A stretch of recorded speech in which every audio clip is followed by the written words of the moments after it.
ముష్టి పొరుగు దిష్టి తీయవమ్మ సిరిగోదారి ఏ పాడు కళ్ళు పడకుండా వీళ్ళిద్దరు కలిసి ఉండాలి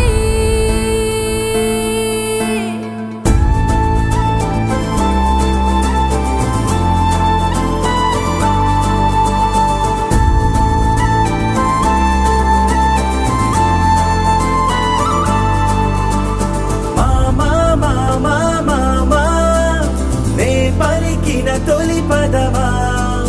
నాకే దొరికిన వరమా